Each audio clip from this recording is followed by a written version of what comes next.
As usual, I'm part way into this project before starting the video, but that's the way I roll sometimes. So this is an arcade cabinet. Was a Buster Bros. Just in a generic cabinet. And PCB is what's known as suicided. So there was a battery there that I've removed because it was dead, but it ends up wiping your ROM chips. Unfortunately, I think it's the 3rd generation board, and they are not easily fixable. I spent hours writing new ROM chips and making some mods, and it just did not work. So I put that to the side. I picked up the 19-in-1 board because it's a horizontal monitor. And since it was Buster Bros, it just had one button on each side. The wiring harness was all there, so I've wired in 3 buttons for each side. So I picked this cabinet up for nothing because it wasn't working. I gave the guy $10 for helping me load it. The extra buttons I had around from the dart machine I did a year or so ago. And then it is just the 19-in-1 multi-game I bought just off of Amazon. And that's all there really is to it. So I'll light it up back here. So not much for instructions with this. Main thing you've got to do, since I'm using the original CRT, I do have a whole bunch of these Lenovo monitors around. So I just had to flip the screen and the display mode. I turned the high score on and put it in normal mode. So to put it into test mode, then there's other things you can do with those dip switches apparently. I haven't done this yet. This was a really nice simple one. It's just a JAMMA plug, so it just plugged right in. I'm going to move these mounts so it mounts properly. Power supply is how it came. Monitor is how it came. This is the first time I'm actually looking at this monitor, and I would have to say that the caps look fairly new. So this monitor is in nice shape. I am going to hook up my tester and restore to this because there is some burn in it. But, you know, I'm into this board for, I don't know, $40, $50.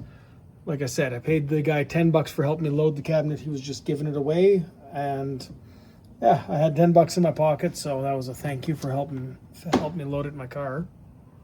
And yeah, so I've got the plexiglass off. This was just stuck behind it with some tape. Bulbs are dead. I'm gonna take this over to my buddy's next week or so and print a marquee on it. This is gonna come off, and I'm gonna print a new bezel surround. I'm not gonna use the Buster Bros one. I'm gonna print something custom. And you know what? I'm not a super artistic person or anything, but I had just on Grok, on the free version, do me one of these with the games that are on that 19-in-1, and it looked pretty good. Here, I'll throw up the image of the marquee here, and then I'll put the surround that I got. I don't think I'm going to do anything. Yes, there's a hole in the bottom. That's going to be a easy fix. Just scab in some particle board, a couple of dowels, some glue, and then some filler over it. And then I'm going to do a vinyl decal over the front. So a few nicks here and there, but again, it's just going to be some Bondo. And I'm going to probably print up some side art for this as well. It's just going to be some AI generated stuff, but I mean, that was the first try. Those ones that I put up there were literally my first try at it. I'm going to throw some LED bulbs in there so I don't bubble the UV ink. Joysticks are good. Everything's good. Here, I'm going to plug it in here. Put some credits in. So it's got Defender, Stargate, Bubbles. Oh, shit. Blaster, Robotron, One Player Joust, Splat, Rally X, Battle City, the original Mario Brothers, new Rally X, it appears to be pretty much the same as Rally X, Ghosts and Goblins, Solomon's Key, Gradius, Spy Kid, Ice Climber, Super Mario Brothers, Do Run Run, and Kick Rider.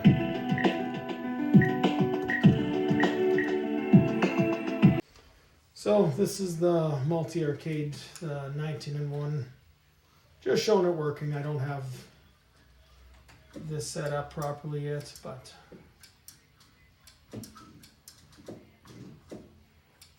it does work though. So I'm going to get the burn out of it with my CRT restorer. So that's going to clean it up a bit. I could change it out with these, I've got a whole bunch of Lenovo Think Vision monitors. I get to pick them up for free from places. Wow, I suck while holding a button in my hand. Well, it does work. It does have the spots down here for some extra buttons. So I'm going to get that done probably this weekend. I'll take the plexi off. I don't know if this is just the vinyl decal or if I actually have to drill through something. But I'll pull the few bolts out for the plastic there, and then it might just be cutting through just the vinyl decal, and that's going to be a nice easy one. And obviously I will have to drill through the plexi at some point, but I can get it working and cleaned up just with that off for right now. So if you're ever thinking about doing a 19-in-1 or even the 60-in-1s, if you've got the monitor the other direction, the vertical monitors they do offer more games. Apparently the 19-in-1 is a better board. So I haven't done a 60-in-1 yet. But find yourself a cheap jamma cabinet and it's really no work. This is basically $50 into it and some crap I got lying around. Some buttons, going to be some bulbs. Buddy's going to help me on the marquee. I know not everybody's got a friend with big UV printer, but you know, there's other ways of doing it as well. So this monitor is probably worth a couple $100 where I am. CRTs aren't cheap anymore. If you want to see the rest of this project and see me run the restoration on this CRT and make the bezel art, the marquee art, and side art, like and subscribe. It's always nice to see new subscribers. Not really looking to make any or expecting to make any money off this channel. I just like doing this stuff, and why not throw some videos up? If what I do can help somebody out, that's fantastic. So there we go. More little things to do, some wiring there. But yeah, it's just going to be cut it out and scab in a little piece. Price was right. So thanks for watching, everybody.